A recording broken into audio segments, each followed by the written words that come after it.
to thefogvlog. Hey guys, and welcome to Mixer Review. And for all the people that's in chat, welcome guys. Today we're talking about Slashalo, pretty much a living legend. You know, he's crafted some pretty amazing recipes. He contributes to the DIY scene. He's in the shows. You know, he's got tons of recipes, a big body of work. I'll drop that link in the chat now so you guys can check it out. And I'll pretty much kick off with the first mix that I did. I'm going to start out with iced cherry blossom, okay? So his description is a spin on the Japanese Sakura ice cream with a hint of honey. FLV added to give a little more of a floral note. If you don't want the floral, you can take it out and increase the TPA with about 0.5% for a deeper, sweeter, less floral cherry blossom. And I did that, right? I took out FLV, I don't have that. And I bumped up the cherry blossom PGT TFA by 0.5, which brings it to a total of 2%. FA honey is at 0.335%. 4% TFA vanilla bean ice cream, 1% vanilla custard cap, and 1% TFA vanilla swirl. So extra smooth and creamy, sweet but not overly so. That was, you know, just high level what my findings were. Just to break it down a little bit more, the ice cream base, of course, vanilla custard and vanilla bean ice cream.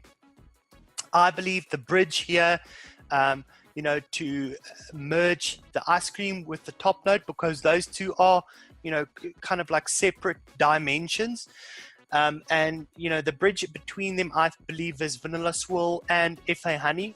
FA honey also inherently brings a bit of sweetness and a bit of a honey note to the party. And then the top note being cherry blossom. Okay. The ice cream base, this ice cream base, I've seen it before. It's trial and tested, and I love it. I think it's brilliant. It's divine. The bridge here works extremely well. It almost feels the whole mix doesn't read like separate parts, you know, especially the version that I did without the FLV in it.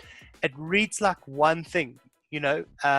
However, of course, the cherry blossom, the notes only, you know, reading in the mix from mid notes to the top notes. That's kind of what I'm getting. This ice cream feels like the cherry has been infused in the ice cream. The cherry inherently, when you push it, it has this slight smokiness. This is what I experience.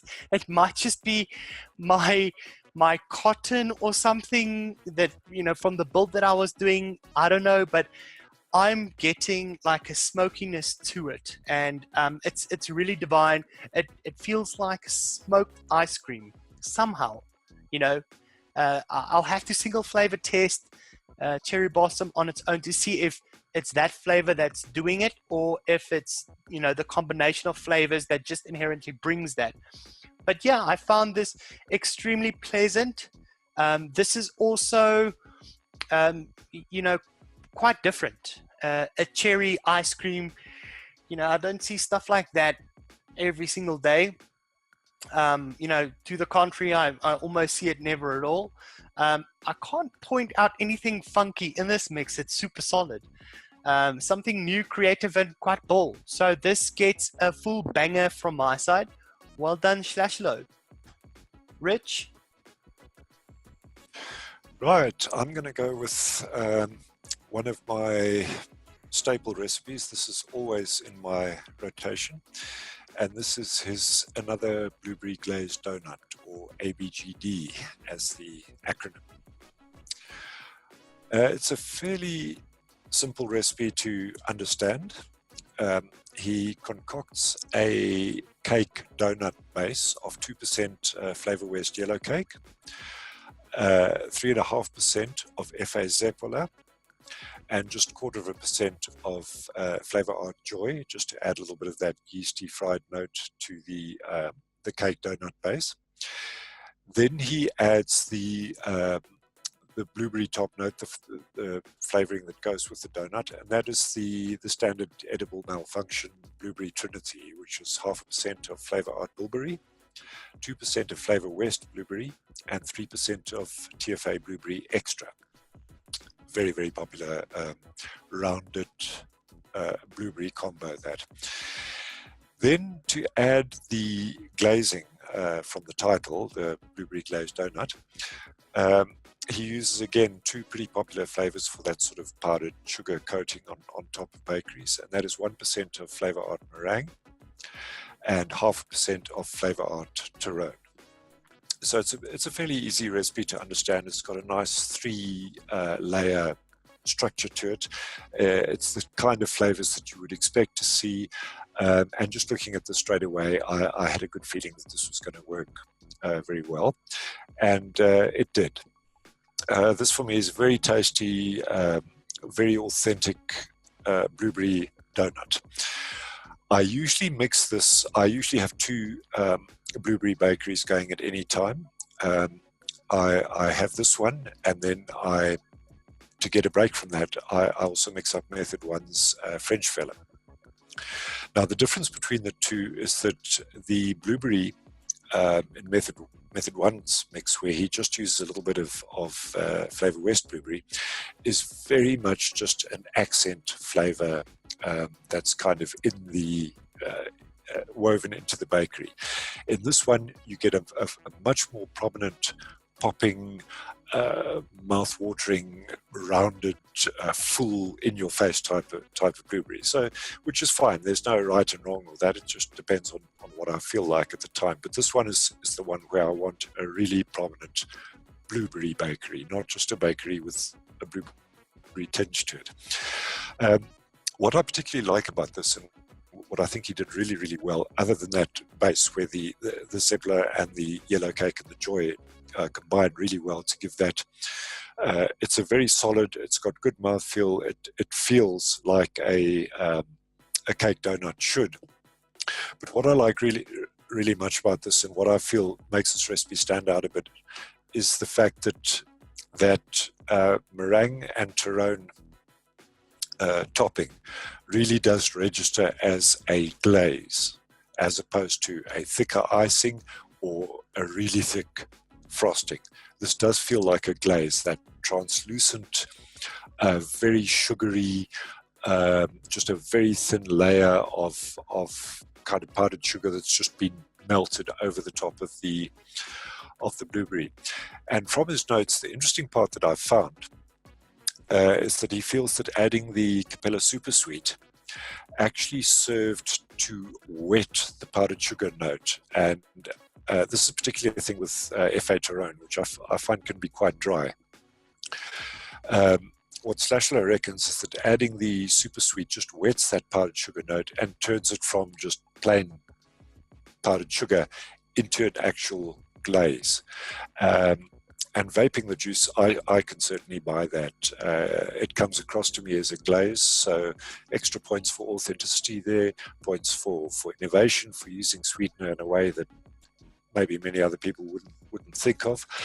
So yeah, it hangs together very, very well for me. It's a tasty recipe. It's always in my rotation. It's a long time favorite of mine, and it was really the recipe that introduced me to Slashalo's work. He puts out a lot of stuff and really interesting combinations, unusual flavor profiles. So if you want to get into his stuff with a recipe that has more common flavors and perhaps not that out the box a profile, blueberry donuts, a pretty standard profile, then certainly give this ABGD a try.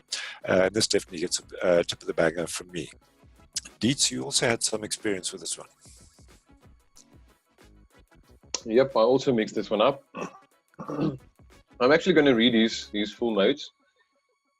He says here, just a good, greasy, fresh fried blueberry cake donut with a glaze. The Zebla YC Joy donut base. If you don't have Joy, you can drop it, but after steep, it imparts a slight yeast note which fits well here. The blueberry combo was pulled from one of the Reddit FOTW threads. I have used it ever since. I'll change them around a little, but this mix really does give a well-rounded blueberry mix to me. The meringue and Torone gives the glaze on top. It's not really a powdered sugar, but more of a glaze here when used with sweetener. The sweetener wets the powdered sugar feel here and tastes great. Now, I'm not going to go through the percentages because Richard also already mentioned them. But from my notes here, I start off saying that it's a really great description. Top side and first flavor I get is the blueberry profile, a very well-rounded blueberry from the combination.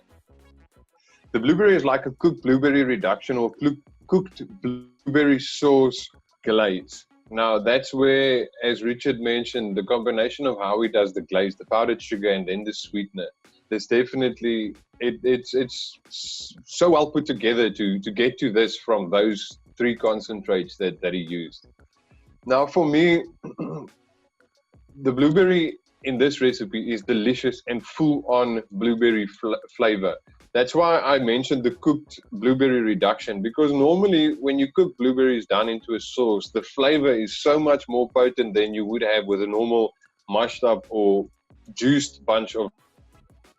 So for me, blueberry is normally lost after a few days or just thin on flavor most of the time. But here it works very well. It is definitely a blueberry profile. It's there, it stays there, it doesn't fade. It is a killer blueberry combination. So it's a well-known blueberry trinity, and I see 100% why it's used. For me, the blueberries on the inhale, I get a full-on fried donut in the middle and a blend of both on the exhale, leaving a sugary glazed aftertaste, but not a sugary powdered. It is definitely that molten thin layer sugar, as Richard mentioned in his notes. The greasiness really pushes out after the fourth day for me, complementing that fried donut. And in my opinion, the donut profile itself is very dense and realistic in mouthfeel from day 5 due to the meringue and donut base combo. I would say definitely give this a mix. Now, I'm not a dessert or bakery lover by normally. I mean, I mix my fruits and vibrant stuff, but this has what normally lacks for me in a bakery. Normally the fruits in a bakery it's a little bit one tone. It's just one straight flavor, if I can put it that way. But here the blueberry is so vibrant. I know I'm having a blueberry on this donut. Something interesting for me is the first few days, what I got from this recipe was a blueberry oats. You know, like oat. I don't know what the international people call it, but like our jungle oats. It tastes like oatmeal. Yes, that's the one. So we have the instant jungle oats oatmeal with flavors, berries and blueberries and so on. Now, for the first few days, this was for me a blueberry oats. So, I mean, we all know I don't steep things, and this has a 7-day recommended steep time. And I recommend doing that because that is what you get. You steep it and you get the full-on profile. But this is not bad as a shake and vape. I mean, I really enjoyed the blueberry oatmeal that I got for the first few days. It's a delicious recipe. I'm really surprised with the complexity of this recipe. Because I'm not really into bakeries, I mean, this shows me a lot of each concentrate and combination thereof, how it's used and what it does. I mean, this was crafted beautifully, in my opinion. And this guy, I mean, Slashalo or Josh really knows how to mix his desserts. I mean, his flavors are put together, the layers are there. Just what you're getting in the end with this recipe is delicious. Yes, this is a 2017 recipe, so some people might consider this being old. But in my opinion, this keeps up with anything brand new put out today. I mean, blueberry donut wise, this for me is the one. I really love this out of my own personal choice. So from me, this gets a full banger. I really enjoyed it. Thank you very much, Josh. Yeah, what did you mix up? Yeah, dude, like this whole thing about old recipes, you know, I had a long, hard think about this. But, you know, if you think about in a culinary sense, right? When you whip out those old sort of legendary, your grandmother's freaking custard recipe, and it's absolutely delicious. You know what I mean? That's how I think about recipes as well. Just because they're older doesn't mean they're not good or shouldn't be spoken about. You know what I mean? So I think, you know, if you're looking at a body I of fully work, agree. you're looking at everything, right? You're looking at the body of work. The next one I mixed up, this was respite or respite. I don't know if I'm saying that correctly. You know, I don't even know. I didn't Google what it means or whatever. Saw something about mango blackcurrant chutney somewhere and figured just those two fruits would go well together. Yes, absolutely. I've tried that combo. They go very well together. So I agree on that. I know it exists, but I wanted to put a little spin on it. I decided to go with more natural coconut, not sweeter, creamier coconut to offset how sweet blackcurrant and mango are. This is a simple, low percentage flavor that tastes great. Okay, this is literally a, I think, 2.75% recipe. Okay, so yeah. It's low on percentage, but it packs flavor, which was really interesting. In my 22 flavor Atty, I felt it was full flavored. I wrote down, let's quickly go, 1.25% FA blackcurrant, love this flavor, 0.5 FLV coconut, 1% FLV mango. Sweet, this is what I found, sweet, tiny bit of harshness, but you know, I'm quite sensitive to this, so I think the normal person, you know, won't really get any harshness from it. Okay, I think the combination of fruits here is definitely a bold attempt. The coconut definitely offsets the sweetness from the FA black currant and the FLV mango. I think the combination can definitely work. The only thing I noticed in this mix is that the mango and blackcurrant doesn't carry through the vape or through the entire vape, right? And I wonder if it's the coconut offset that was used here. I can't really tell. But, you know, it almost feels like you get this delicious combination inhale of blackcurrant and mango, and when you exhale, it's still there. But before you have completely exhaled the entire vape, you know, those two flavors are just not there anymore, but there's still vapor coming out of your mouth. All right. So that's kind of what I found here. I do think, though, that there's something interesting to this flavor combination. These three fruit go well or gel well together. So props to Slashalo for putting this idea out there. I'm digging it. I'm really digging it. So boom, fist pump. Rich? Right, for my second one, I chose Jamaica Me Cray Cray. Now, pina colada, anything with coconut rum and pineapple in it, has been one of my, I wouldn't say one of my white whales, but it's been a profile that has continually let me down. And it's not that I'm making bad recipes. I mean, I've made ID10 teas, if you like pina coladas. I've made concrete rivers, the colada affair. I've tried really top recipes that aim to get that coconut pineapple rum mixture correct, and I always feel that there is something lacking. They're good juices, but there was just always something lacking that I couldn't quite put my finger on.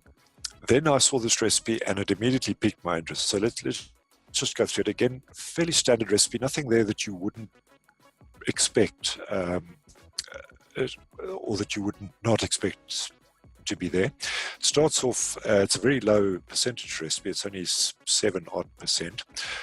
The bulk of that is 3% of FA Jamaica rum.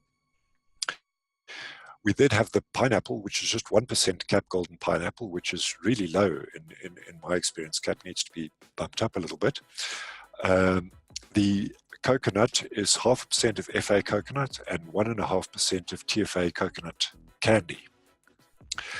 And then the magic ingredient, or the magic addition, he adds 0.25% of Flavor Art Orange and 0.5% of Flavor Art Mandarin, the Tangier Mandarin. And then he finishes it off with 0.25% of Cap Super Sweet. Now that immediately piqued my interest, and when I tasted it, I knew that I'd found the missing link. What what was missing in those previous pina colada recipes that I tried, and which this one absolutely nails, is the addition, and it's a small addition, only 0.75% of that orange.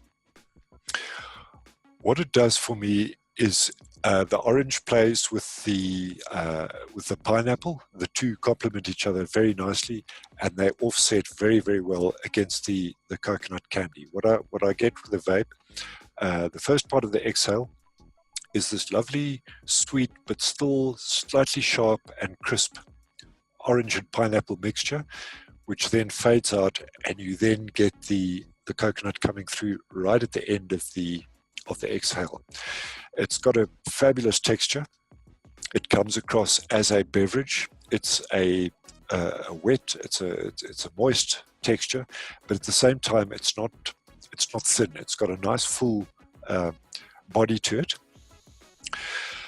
In terms of the moisture, it's quite strange as well, because that orange pineapple gives you that nice moistness, but then as the coconut comes through at the end, both the FA coconut and the TFA coconut candy are fairly dry, so it's almost like it gets bookended with this kind of dry coconut, and the moisture just sort of fades out from the pineapple and orange, and you get left with this fairly dry coconut. So it's quite weird, but very interesting and very pleasant.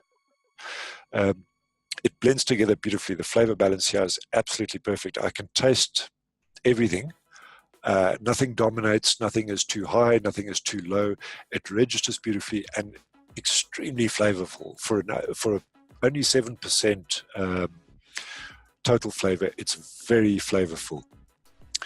The two FA oranges work superbly together. I think that is part of the magic. Again, it's this idea of FA fruit flavors working really well together. I found that whenever I use FA mandarin or FA white peach, then adding the complementary flavor, just the plain peach or the FA orange in mandarin's case, just helps to round it out and gives you that lovely balanced flavor that you're looking for. So it's like a pina colada, but it's got a twist. It's got that orange added to it. That for me was a revelation. And I can say with some degree of certainty that when I feel like a pina colada type vape from now on, this is going to be the one that I'm reaching for. It's a delicious recipe. My only slight criticism of it would be that I find it sweet enough as is, so I would probably drop the super sweet. If I mixed it up again, it bumps over into being a little bit too sweet for me. I usually find that with recipes that include TFA coconut candy. I find that to be a very sweet flavor. So I think the actual ingredients on their own have enough sweetness. I'm not sure leaving out the super sweet might cause that orange pineapple mix to not pop quite as much. So I'd have to play a bit with that and just see if I could do without the super sweet, or maybe just drop it a little bit. But this, I can tell, just like Slashalo's other recipe, this is going to become a firm favorite in my rotation. So for that, and for leading me out of the darkness and into the light in terms of pina colada flavors, Slashalo gets a fist pump for that addition of orange. For the overall recipe, first time ever, I'm giving this a full banger. What the frick? What the frick? God.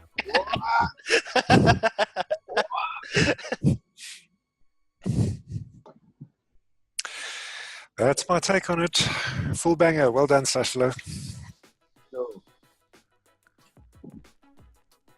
Yo, I'm actually speechless. I forgot I'm supposed to say something now. Yo, okay. I'm still in shock, guys. Give me a second here. Okay, so I did bears all rolled up. Now this, for me, seems like it's right in my wheelhouse because it's candy, it's fruity, it's generally what I do. So his description here says, in honor of Zest Vape's birthday, I decided to butcher a candy vape and destroy it more. Thinking about moving to 27 bears over jelly candy. Have to see how they came off note. He's using 1.25% FLV candy roll, 0.75% FA forest mix or forest fruit mix, 2% cap jelly candy, 0.5% cap super sweet, and 2% vanilla swirl. So initially for me, as I always do, I vape it before the recommended steep time, and that okay. Let me start with this first. So for me, this profile is a bit on the strange side because it's not necessarily strange in bad, but it's strange. It's a little bit weird because I'm constantly getting two profiles. It's one and then it's the other. But let me say this: I get berries, but it's not a fruity berry. It's also not really a tart candy type of berry. Actually, it's a candy berry, but not a fruity candy or a sour fruity candy. It's almost like a tough of candy where it's sugar, not tart or sweet, but sugar and kind of me with the cream type of candy, if that even makes a little bit of sense. So for me, it's not jelly candy, nor is it a hard candy. It's some strange mix of sugar and gummy, almost like the toffee consistency. Now, when I say the toffee consistency, it's not really toffee. What I'm trying to get at with the toffee is toffee normally has a sugar and a cream, a very neutral type of flavor profile, where other fruit candies have a sour or tart type of profile. That's normally what I mix towards, that tart type of sour profile. So that sugar and gumminess is almost, it's not hard candy, it's not a gummy candy, it's something in between. Now for the first few days when I vape this before the recommended steep date, the candy roll tends to give me a little bit of a harshness in combination with the forest fruits. But for some reason I also get that with forest fruits. So I don't know if it's one or the other or the combination of both. But this harshness does go down after the recommended steep date. So for that reason, I would recommend stick to the steep date. Don't try and vape it sooner because you might not like the harshness that's there initially. Or who knows, maybe you don't get a harshness. But that's what I get from it initially. So I don't get any tart notes from this recipe. It's more on the sugar notes. The jelly candy takes on a whole new profile in combination with the vanilla swirl. It's a bit on the weird side, as it's putting the mix in between the consistency of a jelly candy and a hard candy. So it's definitely a fruity candy or a fruit candy roll. I'm not sure what an actual candy roll tastes like or should taste like, so I don't really have a actual candy to compare this against. So that's basically what I'm getting. It's a fruity, very forward type of candy that's neither tart nor like a fruit type of candy. But I definitely get the forest fruits in that mix with the combination of the candy roll. So for me, there's just one more thing. The candy roll for me is kind of like a neutral candy, or like a neutral candy or a neutral profile. So whatever you put with it, in this case the forest berries, it takes on and amplifies whatever you added to the candy roll. So this is something strange that I picked up on the candy roll. I might mix this again, but I'd like to try to add oba instead of the vanilla swirl. Do not take anything away from the original recipe. It works and it works beautifully. But for me personally, I would like to have a little bit of tartness in there, but I don't want to remove the cream that the vanilla swirl adds. So for that reason, I figured I would like to try this again with adding in oba instead, because it has that creamy and it works for me with fruits a little bit better. Plus it has a little bit of a citrus note going, so that might get that pop or that vibrancy that I'm personally looking for. So all in all, it was a good recipe, and I'd say if you like forest fruits, give this one a mix, because the candy roll amplifies that forest mix and gives you like a forest berry candy roll type of profile going. So good recipe. Thank you, Josh. Slashalo. Okay. So, if you are shooketh that Mr. Richard put out his banger for Slashalo's mix, please hit that like button right now. But furthermore, I just want to thank everybody in chat that's been here and joining us week after week, you know, for this discussion and learning with us what these mixes are doing and how they're using their flavors. Other than that, please go and join the Facebook group Mixologist South Africa. You'll see the link in the description below. Also, just want to talk about some of the channels that we collaborate with, and it's Daytime Frank, Fresh 03, of course. Thank you for letting us run this right after your show. DIY Down Under. Hibbert Array, when are you going to release another freaking video, you know? But go and check out that channel as well. I think the next shows that's happening is DIY Down Under and Developed, so go and check out those channels. But furthermore, thanks, guys. See you guys next week. Cheers. Cheers.